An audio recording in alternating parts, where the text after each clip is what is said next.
Hoje está corrido porque todo mundo demorou a chegar e abrir a sala, então a gente vai começar, tá? Só queria reforçar uma dinâmica que hoje vai ser séria, senão ela não vai acabar, tá?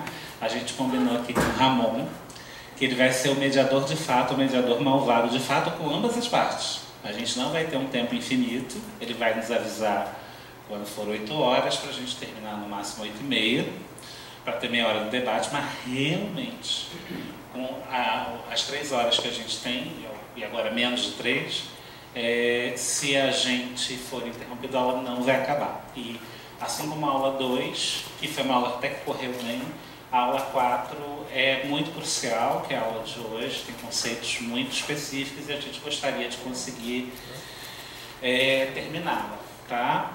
Hoje vocês vão se livrar de mim, a partir de hoje vocês estão livres de mim, né? A aula 4 vai ser dada pelo Gabriel, a aula 5 pelo Marcos e a aula 6 por eles dois, tá? Eu vou estar aqui, no máximo, fazendo participações especiais, tá? O professor Gabriel Cunha chegou hoje, tá? Ele faz parte do curso também. Do curso ele faz parte, mas faz parte do grupo também, da Economia América Latina e seus espaços, o DALI. E participou de todo o processo de elaboração do curso e só não pôde estar aqui na semana passada por questões pessoais, tá? Vou passar para ele. Lembrando, por favor, não interrompam hoje, porque a aula é muito longa. Pedir para o Ramon fazer um papel bem chato hoje mesmo. E no final a gente vai reservar meia hora, literalmente, para vocês perguntarem, tá? Obrigado. Boa noite a todos e todas. Bom, primeiro eu agradeço a oportunidade de estar aqui com vocês, né, nessa cidade que gosto. Estive aqui em outubro, né, no parque, né, e volto aqui, né, com essa tarefa de tentar debater com vocês um pouco, né, das nossas preocupações, dos nossos trabalhos lá na UNILA, né, na Universidade Federal da Integração Latino-Americana, como o Leonardo já apresentou aqui, vocês já sabem, né, já conhecem. Sou Gabriel Cunha, sou professor lá da UNILA, do curso de arquitetura principalmente. Eu estou lá, só para vocês entenderem um pouquinho minha trajetória, eu estou lá né, como um professor da área de tecnologia, né, e uma das disciplinas lá que eu tenho desenvolvido bastante trabalhos e são disciplinas de canteiro experimental, principalmente, né, em que a gente, de alguma forma, né, essa perspectiva teórica, aqui esses debates todos, a gente acaba fazendo e tentando, né, eu tento trazer isso para a discussão da tecnologia construtiva, ou mesmo das formas de morar, das formas de se apropriar dos espaços, enfim, né, é um pouco essa minha trajetória lá, principalmente nessas duas disciplinas. E o meu projeto, né, intelectual que tem a ver com essa abordagem é, de alguma forma, desenvolver um pouco a linha, né, do decolonial na perspectiva de entender a tecnologia, como é que os processos tecnológicos, né, no caso da arquitetura principalmente, né, com essa ênfase, eu poderia entender a partir daquilo que vocês têm entrado em contato aqui nos últimos dias, tá?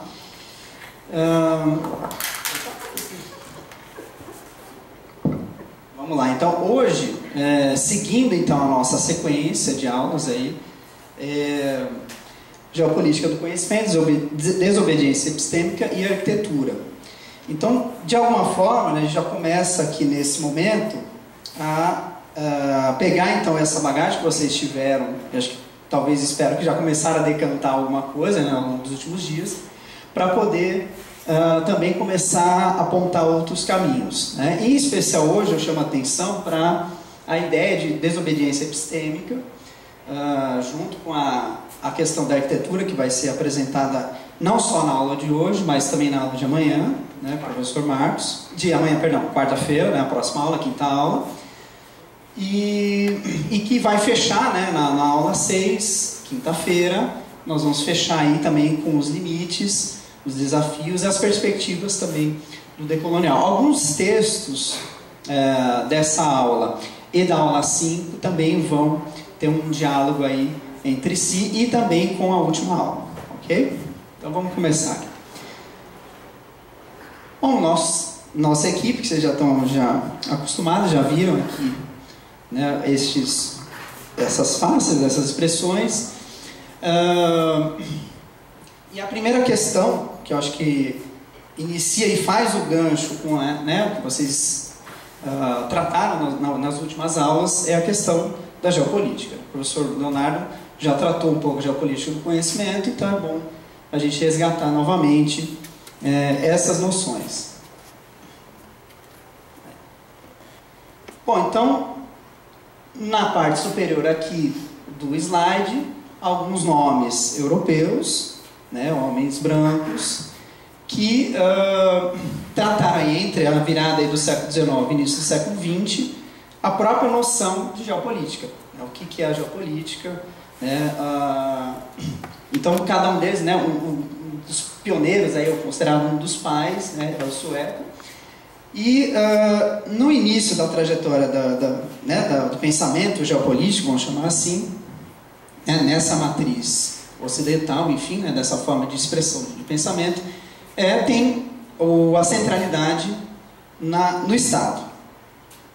Então, pegando aqui alguns casos aqui, o Marham, né, o Alfred Marham, que teve uma questão importante aí na geopolítica, porque era alguém ligado como se diz, a Marinha, né, no caso dos Estados Unidos, e ajudou a definir alguns contornos da geopolítica a partir desse prisma. Né? Entre outros aqui que vão estar em profundo diálogo nesse momento, nessa virada, e parte dos quais essa noção de geopolítica vai ir para a própria as guerras, a Primeira Guerra Mundial principalmente, de certa forma vai beber um pouco nessa fonte. Né? E aí, claro, essa noção de imperialismo, Estado, como um agente central no processo. Isso vai evoluindo, né, conforme aqui a gente está só apresentando um esquema, né, e depois vai se incorporando, né, com o Yves Lacoste, já aí, nos anos 70, questionando, né, ou agregando outros componentes na questão da geopolítica. Então, o Estado-nação deixa de ser o único ou principal, né, agente ou representante geopolítico e passa a ser incorporados outros agentes, outros atores. Não só no âmbito público, mas também privado.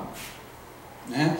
E aí a noção de que as rivalidades territoriais redesenham os territórios. Então, sai de uma noção do Estado, vai para a incorporação de outros agentes. Né? Há uma ampliação semântica da ideia de geopolítica. Né? Aqui temos esse esquema, deixa eu ver se eu acho que aqui está bom, né? Que daria para entender um pouco a incorporação de outros componentes na noção de geopolítica, ou como vai se ampliando a própria compreensão do que é a geopolítica, o seu alcance, seu significado, né, extensão. Então, veja, entra, por exemplo, a noção de geopolítica de massa, né, eu estou falando disso do século XX, estou falando lá, né, do Yves, ou a partir daquele momento. Né? Aí entra nessa categoria mídias de massa, cinema, literatura, quadrinhos. A geopolítica prática, que seria né, que estava presente já na origem da ideia de geopolítica, né, mas que vai também ter o seu significado ampliado: política externa, burocracia, instituições políticas. E, né, isso então também aqui o setor público, né, fazendo geopolítica, está nessa categoria também. E a geopolítica formal, institutos de estratégia e círculos de reflexão, a universidade e a academia nesse papel. Então você tem também uma certa dualidade aqui, né, entre expressões outras, né, não acadêmicas da geopolítica e o que eles estão chamando aí de formal. E isso gera uma espacialização de fronteiras e perigos. Né, a noção lá de sistema mundo e tudo mais, né, de alguma forma vai desembocar aqui.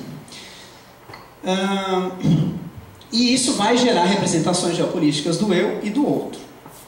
O tempo todo aqui, o professor Leonardo já trabalhou, né, nas últimas aulas, apoiados nos textos aí que nós colocamos para vocês terem acesso e leitura, o quanto que essas representações vão aparecer. Né? Então vão aparecer, nós vimos na aula 2 e 3 a questão das imagens, né, das representações por meio das imagens, da história, dos mapas, enfim, né, um número, né, infinito de possibilidades de representações geopolíticas nessa chave da alteridade, do eu e do outro.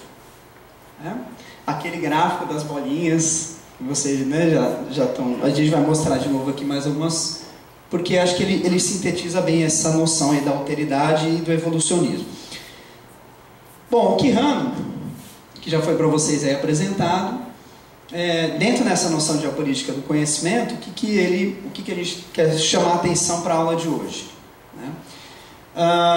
O sujeito, essa questão do sujeito. Quem é o sujeito epistêmico, né, da modernidade, né, dessa filosofia que embasa essa modernidade? É um sujeito que não tem sexo, não tem gênero, etnia, raça, classe, espiritualidade, língua e nem localização epistêmica. Né? É como se ele fosse neutro ou ele não existisse. Né? Ou não revela, né, por trás dele, por trás dessa neutralidade, ou ele é o operador, né, central, né, mas que se apaga, ele apaga a sua identidade. Né? E junto com tudo isso, que, né, a falta de sexualidade ou gênero, etc., tem também esse apagamento, essa ocultação das relações de poder desse sujeito. E aí é o perigo, porque a partir deste apagamento, dessa ocultação, que aparece, né, ou se fortalece, né, essa noção de verdade. Um monólogo interior consigo mesmo, sem relação com ninguém fora de si. Então, é descorporificado. Né? Uma filosofia, vai dizer a Balestrin, né, brasileira, lá da Federal de Pelotas, trata-se de uma filosofia surda, sem rosto, sem força de gravidade, sujeito sem rosto flutua pelo céu, sem ser determinado por nada, nem por ninguém. Assumido pelas ciências humanas, né, aí historicamente situando aí a partir principalmente do século XIX, a epistemologia da neutralidade axiológica e da objetividade empírica do sujeito que produz conhecimento científico. Daqui a pouco a gente explora um pouco mais isso. E o Grossfogel, porto-riquenho, que vai complementar dizendo: a elaboração intelectual do processo de modernidade produziu uma perspectiva de conhecimento e modo de produzi-lo. Então veja, não é só uma perspectiva de conhecimento, uma matriz ou uma fonte, uma origem, mas também um modo de fazer. E esse modo e essa matriz seriam padrões, né? Um padrão mundial, que dentro da perspectiva do curso, dentro da matriz ou da perspectiva decolonial, seria a partir dessa dualidade colonial moderno, capitalista e eurocentrada. O nome disso é eurocentrismo. Enfim, esse aí eles vão enjoar de ver o Marx, né, falando do eurocentrismo. Bom, então assim, de certa forma a gente até aqui nós fizemos um gancho com o que vínhamos trabalhando, trouxe à tona algumas questões, mas para tentar conduzir agora o raciocínio para a ideia de um desatrelamento, uma desvinculação epistêmica como uma questão necessária para a decolonização ou para uma perspectiva crítica para além da modernidade. Mas para tanto a gente ainda tem que vencer alguns outros pontos, tá? E chegar finalmente, né, na desobediência epistêmica. Então primeiro aqui, né, em cima nós temos os macro-relatos, ou as metanarrativas, dependendo de como você entende isso, mas na tradução nos pareceu mais adequado essa noção de macro-relato, na tradução do espanhol, né, dos textos. Você tem, então, como fala Balestrin, uma subalternização de certos saberes. Mas quem ou quais foram as matrizes que subalternizaram, né, na ordem histórica, cronológica? O macro-relato cristão, então aqui de certa forma, a sucessão temporal também. Né? Então, no caso, pensando a modernidade, iniciando em 1492, né, século virada do 15 para o 16, nós temos ali a reforma, a contra-reforma, tudo isso acontecendo. Então você tinha uma predominância desse discurso ou do macro-relato cristão. Depois vai aparecer o liberalismo. Depois, que seria a macro, né, a contra-narrativa liberal, a macro-relato marxista. E, mais recentemente, que a gente acrescentou aí esse niilismo pós-moderno. Né? Evidentemente que isso é uma provocação. Né? A constatação da colonialidade abre portas para aqueles conhecimentos que foram subalternizados em nome do cristianismo, liberalismo, marxismo e pós-modernismo. Mas, de certa forma, na perspectiva decolonial, isso tudo, de alguma forma, preserva ou carrega colonialidades. É um lado da mesma moeda da colonialidade. Então, por exemplo, no caso do marxismo, que seria uma perspectiva crítica às anteriores, né, macronarrativas, uma questão que se pode levantar é que onde é que a colonialidade está presente no macro-relato marxista, segundo a perspectiva decolonial, é que é a universalidade, a pretensão de ser universal. Thiago que foi e né, tá aqui nesse momento fazendo a pós, mas é o meu parceiro lá de algumas disciplinas, né, de algumas atividades de extensão que eu comentei no começo. Ok, então tá. E no caso do niilismo pós-moderno, que a gente trouxe aqui, apoiado no Boaventura, que é a noção de que, ou qual que seria o problema, né, do pós-modernismo, pelo menos para ele, né, para algumas perspectivas aí. A impossibilidade ou esse truncamento, que é você tentar produzir uma forma de pensar mais crítica dentro dessa perspectiva, que há ainda esse estereótipo que ele chama de norte-cêntrico sobre o sul. Né? Então há ainda uma predominância, na colonialidade ela apareceria aqui. A celebração da fragmentação e da celebração da crítica das periferias oculta relações desiguais centrais no capitalismo moderno. Tentando pegar um gancho com o que vocês viram, o professor Leonardo falou, por exemplo, da Benetton, a noção de multiculturalidade e interculturalidade. Seria um exemplo de como pode se identificar ainda na multiculturalidade um resquício colonial e que poderia ser identificado neste momento, né, da pós-modernidade. Combina a crítica do universalismo ocidental com uma reivindicação de singularidade do Ocidente. É uma tentativa de síntese, né, de alguma maneira, mas que o Boaventura entende como ainda não livre, não liberta de algum teor de colonialidade.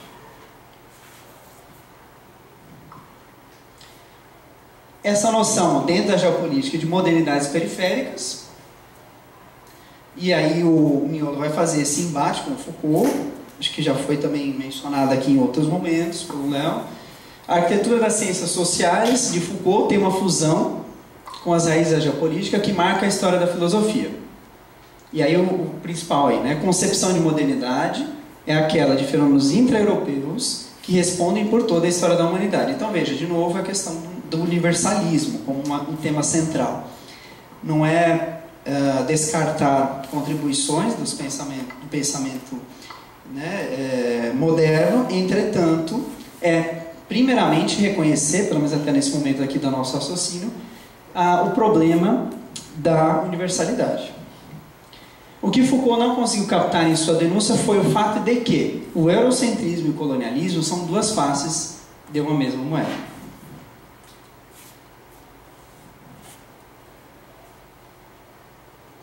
A noção do Foucault deve ser ampliada, veja que ninguém está falando que está errado, que é descartável, para o âmbito de macroestruturas de longa duração, de tal maneira que permita visualizar o problema da invenção do outro de uma perspectiva geopolítica. Então veja, a questão geopolítica passa pela questão da autoridade, da alteridade. E o Wallerstein, ao falar do conhecimento do sistema mundo, abre uma chave para interpretar a produção do conhecimento como produção de centro e periferia. Vamos ver uns mapinhas aqui, né? Muito bem, também isso já foi apresentado. Acho que vocês já conseguem, né, reconhecer aí tranquilamente. A produção, o livro representando então o conhecimento, óbvio, né? Esse mapa a gente usa também para outras figuras, mas no caso aqui o conhecimento. A matriz europeia, isso vai para, num primeiro momento, ser divulgado nesse sistema mundo, vai ser levado para todo mundo. Esse conhecimento, como nós dissemos já desde o começo da aula, universal, neutro, sem sujeito, sem raça, sem gênero, etc. Depois, no segundo momento, isso também uma nova centralidade que vai repetir o processo. Mas o que o decolonial nos aponta é justamente isso, que existe então, isso aqui é a autocultura, isso é a cultura forte, é a cultura séria, central, é a fonte, é a origem, é a original. E o que o Wallerstein vai falar aí daqui a pouquinho vai mostrar ele, a história do conhecimento marcado historicamente tem um valor e um lugar de origem. O Foucault está ali, claro, não só ele, mas foi o último que a gente tratou, no slide anterior. E o Wallerstein está aí para lembrar que existe essa constante produção e reprodução. E aí, nas aulas anteriores, a gente viu como a própria imagem, ou as tecnologias de reprodutibilidade da imagem, o cinema, depois o vídeo, o celular, enfim, vão reproduzindo constantemente e legitimando o quê? Entre outras coisas, essa dualidade centro-periferia. O conhecimento, assim como a economia, está organizado mediante centros de poder e regiões subalternas. Então fica claro que aqui no sul, então Ásia, América Latina e África, se enquadraria nessa região subalterna. E nesse quesito espacial geopolítico, essa noção que está omissa, essa armadilha, como diz a Teresa, de que esse conhecimento é desincorporado e deslocalizado. E que devemos aderir à sua epistemologia. Aí que nasce a noção do miolo, de outros aqui que vão ser trabalhados na aula, de essa desobediência epistêmica. Então é preciso quebrar desaderir, se desvincular dessa epistemologia. Não sei se vocês sabiam, dos livros mais citados do mundo, Paulo Freire, brasileiro aí, que é o único, talvez, representante dos que eu vi aí, latino-americano, como posso dizer assim, em terceiro lugar. Veja que ele é mais lido que Marx, por exemplo, o Capital de Marx. Ou, sei lá, quem mais que não, o próprio Foucault, que está melhor localizado, mas também está abaixo do Paulo Freire. E, nosso atual contexto brasileiro, que ou não faltarão iniciativas para tirar a importância do Paulo Freire para a cultura brasileira. Vocês sabem do que eu estou falando, Essa provocação que já apareceu em outros momentos, mas a gente resgata aqui. Quem conhece Simone Ampara? Quem conhece o Delora Júnior? Ou Franz Fanon? Quem o tomaria como líder intelectual, no lugar de o Deleuze ou Habermas? E por que não o fazemos? Quem está no centro do pensamento, ou dessa geopolítica do conhecimento, quem não? Quem está na posição do subalterno? E aí a Teresa dizendo, ou naturalizamos a ideia, que é uma questão racista, que parece ser racista, a ideia de que europeus e branquitude têm inteligência superior e capacidade de pensar por todos os demais, ou entendemos que eles assim são encarados por uma questão geopolítica que precisa ser revertida. De novo as bolinhas, mas para mim ajudou bastante, entender algumas questões quando eu vi este gráfico, Então, de novo, evolucionismo, isso aqui foi apresentado, então não tem edição nenhuma, a não ser o nosso amigo astronauta, mas temos lá, de novo, na linha do evolucionismo, do gráfico do evolucionismo, o eu e o outro, então, tá ao contrário, desculpa, agora que eu percebi, é verdade, o outro está aqui, desculpem, e o eu está aqui. Então, o outro ele precisa evoluir na escala de civilizatória O outro precisa evoluir em direção ao eu, que está trocado. Então é um avanço civilizatório e, ao mesmo tempo, digamos, uma trajetória temporal. Então, basta. Então, o que você tem que fazer é despender esforços para que o outro consiga, num espaço de tempo, evoluir, né, a própria ideia de desenvolvimento, a própria ideia, né, uma série de coisas que nós que estamos mergulhados aí nessa realidade.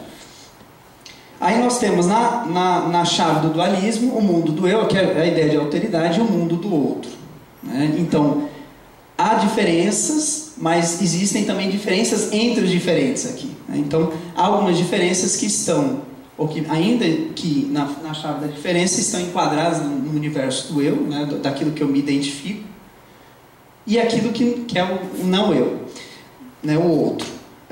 Mas também, que a gente vai agora também discutir, acho que foi na aula 3, da ideia do abismo, né? Da linha abismal, que apesar, né, de estar aqui lado a lado, mas existe um fosso que separa aqui e que na verdade apaga, né, ou coloca sem pertinência alguma a chave do outro. Então não é só, né, acho que aí está a grande diferença de estar nessa bolinha e estar aqui, porque você tem uma linha de divisão aqui de negação. Aí agora traduzindo em termos de geopolítica do conhecimento, né? O outro está aqui, o eu está aqui. Quem é o eu que é apagado? É o conhecimento moderno eurocêntrico. Veja que aqui não se reconhece nem como conhecimento. Tá? A gente colocou de propósito aqui a visão de mundo. Então já existe uma hierarquia até do próprio saber, né? Na origem. Não é um conhecimento que se torna outro, é um pré-conhecimento que vai se tornar um conhecimento elevado. Alta cultura. E é nessa chave que vai funcionar, inclusive, a própria teoria crítica, né? A alta cultura aí, né? O Adorno discutindo alguns textos sobre música, né? Que é belíssimo, inclusive, mas tem também essa questão aqui a ser analisada, né? Que o modernismo, a modernidade, mas principalmente no período modernista, você tem essa questão da dualidade entre alta e baixa cultura. Aí aqui a gente colocou o Foucault como conhecimento moderno e as visões de mundo estariam aqui. Então elas não estão nessa chave nem o Foucault aqui. Então há um patamar aqui, essa linha abismal que vai falar o Boaventura. Também estariam Deleuze, Guattari, Derrida, também estaria Marx. Isso para a teoria decolonial, isso para essa chave aí da geopolítica do conhecimento e a colonialidade. E o Benjamin também, ou outra periferia que vocês querem enquadrar aqui, na branquitude. Nós todos. Nós todos, né? Depende, né? Enfim, eu entendi de um jeito, depois a gente pode discutir isso melhor, né? Quem é o nós todos, né? A América Latina é consequência e produto da geopolítica do conhecimento. Então, a própria noção de América Latina, a própria espacialização do que vem a ser a América Latina, tem a ver com isso. O nosso continente, então, ele, nessa formação geopolítica, está fora da modernidade. Ele então, em termos geopolíticos, nós estamos aqui, né? E nós estamos aqui. Reforçando-se através de posições intelectuais estadistas latino-americanas para se alcançar a modernidade. E isso vai até as teorias de desenvolvimento, enfim. Passa séculos e séculos aí desde do colonial, né, do período colonial em diante. Não é um ponto de chegada evolutivo naquele gráfico, né, o grande equívoco, a grande provocação da geopolítica do conhecimento, né, da modernidade e colonialidade é essa. E também não é uma saída. Aí a provocação é com o Habermas, por exemplo. É sua justificação.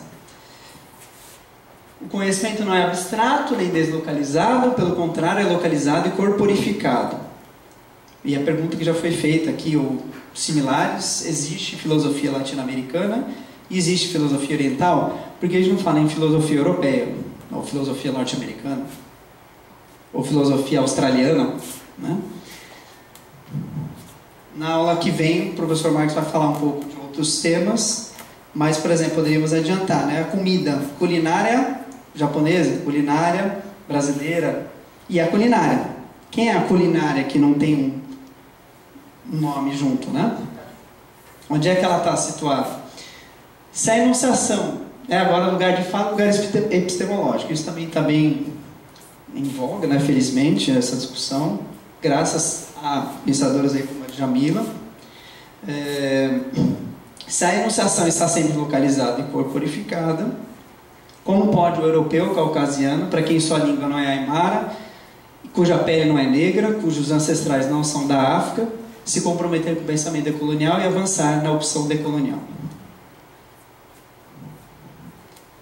Também já falamos isso nas primeiras aulas, primeira e segunda aula, né, quem são cada um destas e destes sujeitos. Corpos não brancos, seus lugares geográficos centrais na formulação de suas teorias. E tensionaram, tiveram um grande papel de tensionar esse eurocentrismo, antes mesmo daquilo que nós estamos chamando aqui de decolonial. Corpo e lugar geográfico são potencialmente lugares de fala. Sim, né? E aqui vamos para diferenciar um pouco a diferença entre lugar de fala e lugar epistemológico. Começo dizendo que no convite em que recebi, consta aqui que deveríamos comemorar o Dia da Eliminação da Discriminação Racial, ou Dia Internacional de Luta de Eliminação da Discriminação Racial. Entretanto, o que vi aqui, entre líderes de movimentos, de sindicatos, parlamentares, dos mais diversos partidos, o que vi aqui foi o puro racismo. Em sua maioria vindo de negros. Negros que dizem defender as pautas dos mais pobres, as pautas dos mais oprimidos. Eu tive de ouvir aqui muitos absurdos, mas dentre os quais o mais absurdo foi o tal do hino à negritude. Um hino que, senhores, eu não consigo ver de outra forma, senão como um hino de segregação, senão como um hino que tenta mais uma vez, como é de praxe da esquerda, separar o povo. Separar o povo entre brancos e negros, gays e héteros, religiosos e ateus. Dane-se se somos todos da mesma nação. Dane-se se somos todos seres humanos. Não, vocês enxergam somente a cor da pele. Vocês enxergam somente a opção sexual e a partir disso criam todo o perfil de uma pessoa. Eu penso totalmente diferente de todos que falaram até aqui neste momento. Eu penso, senhor deputado Vicentinho, que o hino aqui proposto por Vossa Excelência merece a lata do lixo. É isso que eu penso. Eu também penso, senhoras e senhores, eu também penso que veio aqui o senhor Netinho de Paula. Muita calma, senhores, muita calma. Só um minuto, por favor. Eu ouvi aqui o senhor Netinho de Paula dizer que o que nos une é a raça. Senhor Netinho de Paula, absolutamente nada nos une. O senhor para mim é uma vergonha. Então, eu também rechaço essa sua fala. Eu não acho que seres humanos devem ser classificados em categorias. Eu não acho que seres humanos devem ser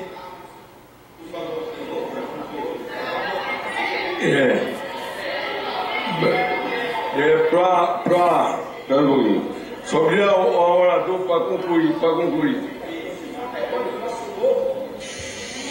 Para concluir, presidente, eu também ouvi aqui muitos dizerem que a nossa sociedade é cheia de machistas e brancos racistas, vi aqui defenderem as cotas raciais. O que vi aqui foram negros rebaixando os negros, dizendo que os negros não são capazes de atingir os seus objetivos por suas próprias capacidades. Eu não defendo as cotas raciais, muito pelo contrário. Acho, assim como grandes autores como Thomas Sowell, Robert Williams, que as cotas reforçam o racismo, e é isso que a gente vê pelo mundo. Eu acredito que os negros podem sim alcançar a vitória. Eu acredito que os pobres podem sim alcançar a vitória, mas não por meio de migalhas do Estado. Como diria, agora aqui parafraseando Thomas Sowell, sobre este plenário e sobre os discursos que vi, aqui não há defensores dos negros e dos pobres. O que aqui são verdadeiros, nas palavras de Thomas Sowell, charlatões descarados. Obrigado.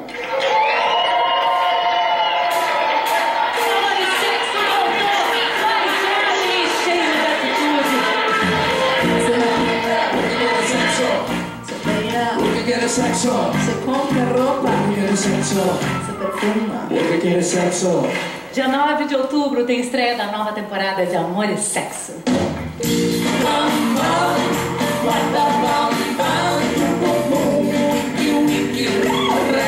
Precisamos falar sobre isso. Bom, gente, eu acho que os vídeos aí falam um pouco por conta própria, né? Só um comentário, eu vou falar aqui do Holiday, né? Mas a gente não conseguiu pôr aqui para aula um dos capítulos, né, que acho que foi o primeiro dessa temporada, que foi muito bom, né, em que ela fala sobre diferença, tá? Foi um capítulo muito interessante.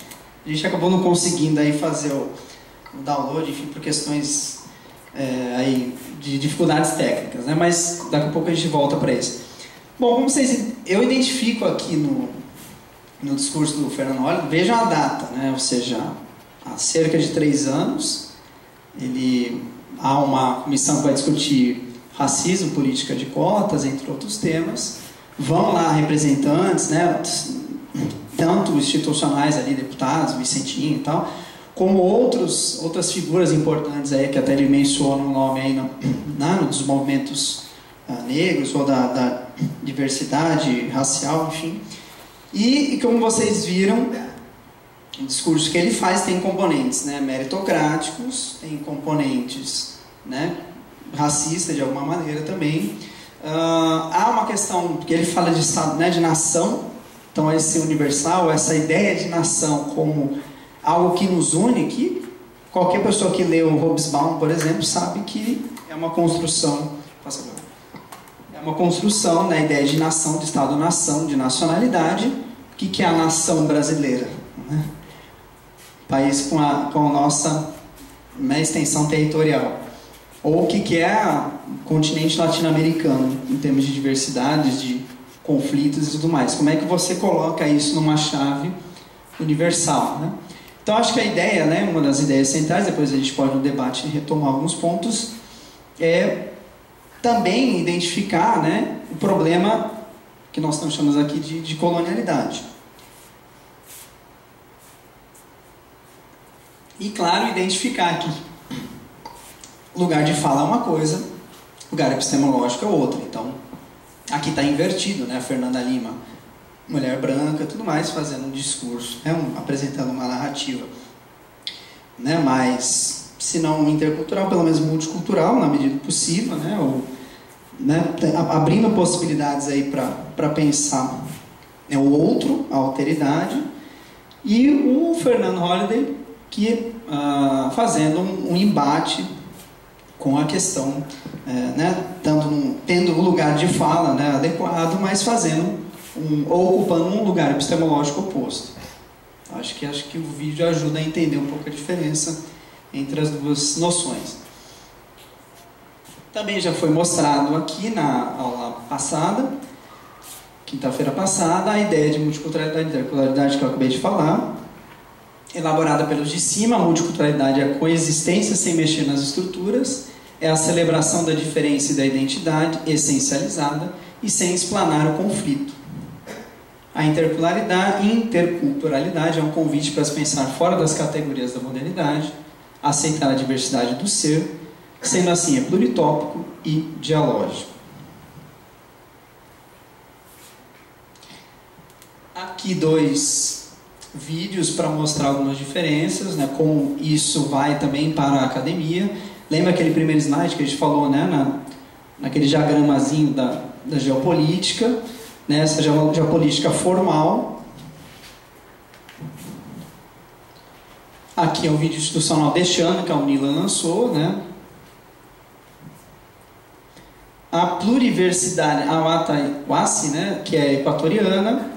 Eu soube, pesquisando aqui, que está tendo alguns problemas lá de se sustentar, porque ela não tem, até onde eu sei, até onde eu pude apurar, ela não tem recursos públicos, ela é uma iniciativa privada, mas sem fins lucrativos, né, comunitária, então está tendo alguns problemas financeiros aí, mas que sem dúvida talvez é uma das propostas, né, de universidade, que na verdade nem universidade, é pluriversidade, né, fortemente atrelada a essa epistemologia do Sul, essa epistemologia indígena lá daquele país, o Equador.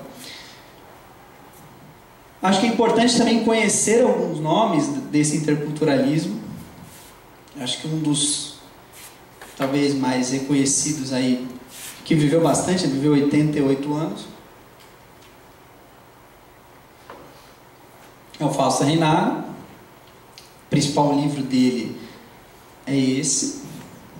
Foi um intelectual indígena boliviano, publicou mais de 30 livros, sua obra mais importante é A Revolução Índia. E eu gosto muito das frases que ele coloca aqui, que são bem provocadoras, né? Preciso tirar Cristo e Marx da cabeça do índio.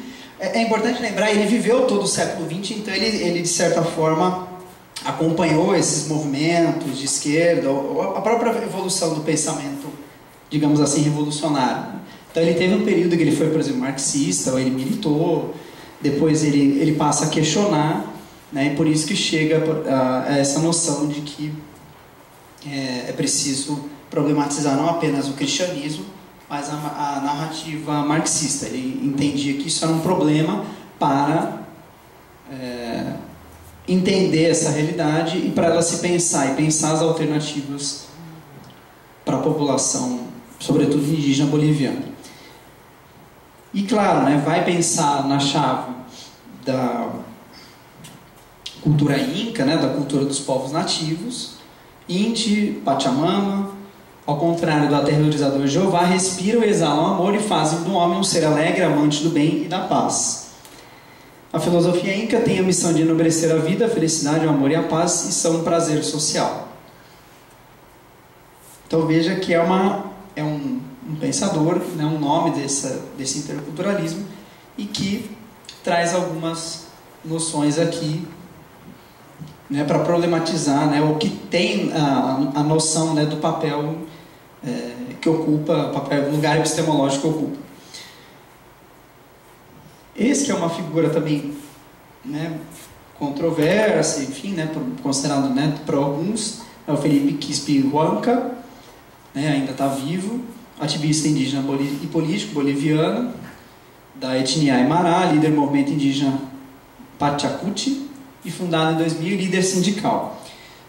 A controvérsia que se atribui a ele é por ele ter supostamente feito parte de grupos, não terroristas, mas enfim, grupos armados, enfim. Mas, né, evidentemente que há uma tentativa aí também de queimá-lo, né, de apagar um pouco o seu papel, a sua contribuição. Ele atualmente se opõe ao governo, né, do presidente, enfim. Então são alguns dos nomes aí.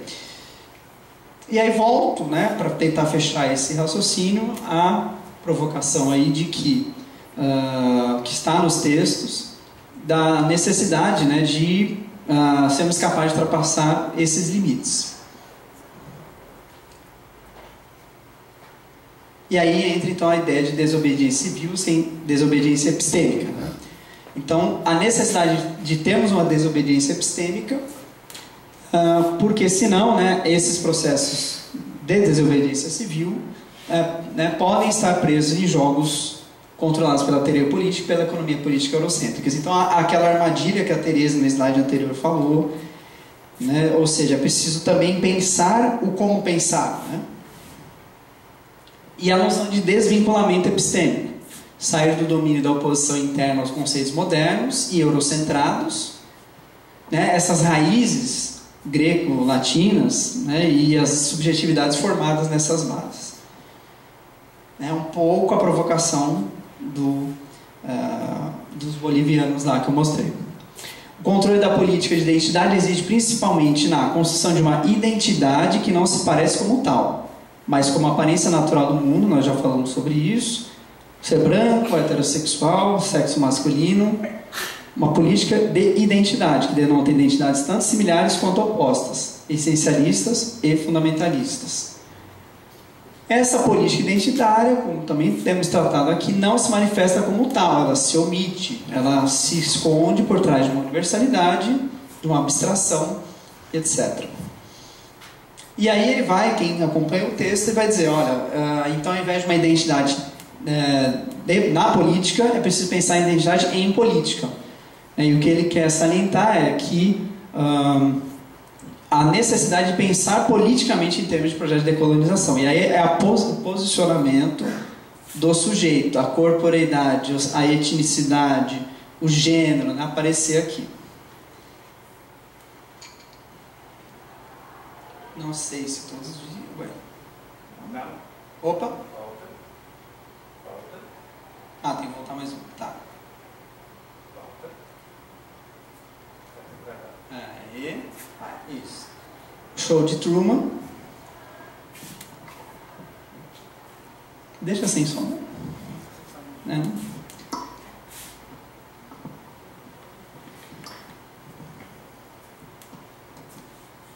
Não sei se quem viu o filme, né? Ou enfim, mas ele descobre que ele está como num BBB de verdade, né? E ele é filmado desde o nascimento.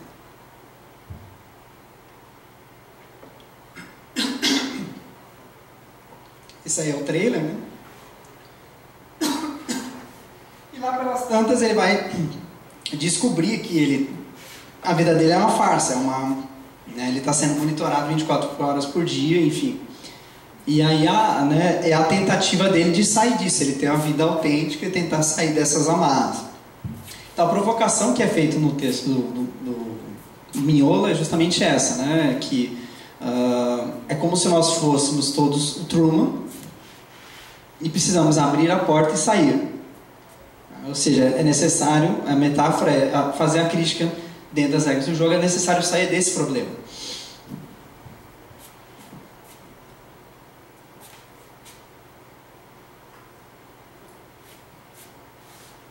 Enfim, ele já descobriu que ele está sendo monitorado.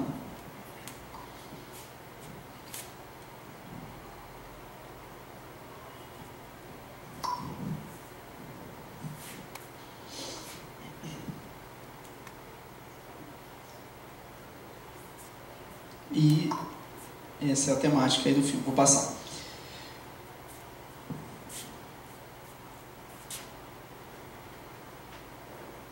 Aí. E quais são os fazeres, né? Existe, ou é possível falar em fazeres decoloniais verdadeiros, né? Quem consegue, ao mesmo tempo, ter um lugar de fala, um lugar epistemológico coincidentes, por exemplo. Então todos aí, né? Candomblé Brasil, Santeria Cuba, Voodoo, Rastafarianismo, Capoeira. Inclusive nessa matriz que é africana, né? As similaridades que há, inclusive é possível identificar, também as diferenças. Mas aqui também há uma questão que tem a ver com o conhecimento e a forma como se produz, né? São práticas culturais que não estão apenas... como é que a gente poderia dizer? Não, elas usam de diversas possibilidades. Então, elas são práticas espaciais, são práticas de interação entre corpos, inclusive entre corpos de outros seres que não seres humanos. Aqui fica bem claro, aqui no voodoo ela vai fazer um sacrifício aqui de um porco depois das galinhas aqui. Essa questão sinestésica, enfim, dessa expressão, ela tem um diálogo com a música, com a fala, com o canto, né, enfim, são práticas culturais amplas, né, que usam mobiliza uma série de repertórios, diferentemente da produção eurocêntrica, né, que no geral é muito centrada no texto, muito centrada nessa forma, né, de produção cultural.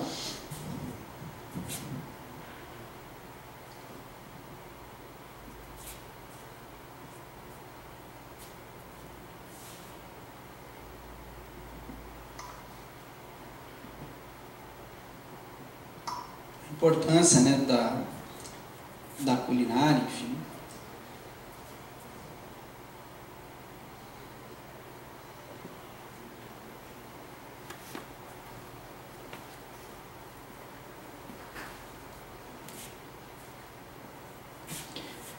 Aqui, duas situações típicas latino-americanas.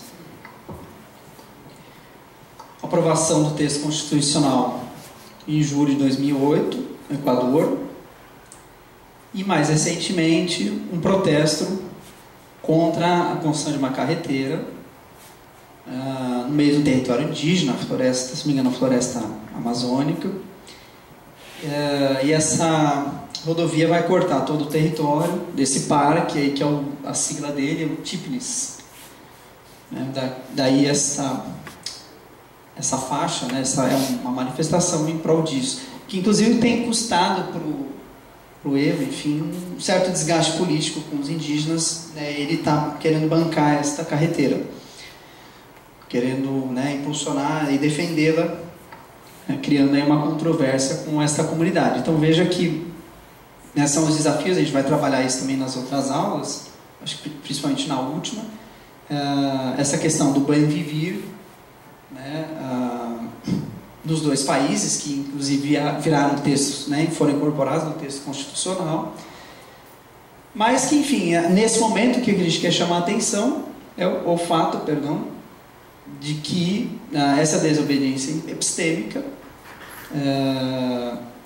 tem um caráter, né, comunitário, né, isso seria uma situação a mais plausível, né? Uma economia orientada em direção à reprodução da vida e o bem-estar de muitos incorpora uma política de representação. Então, política de representação. O poder está na comunidade e não no Estado, em qualquer outra instituição administrativa equivalente. Então, evidentemente que ele está pensando em exemplos como este, de um poder que vem do povo, da comunidade.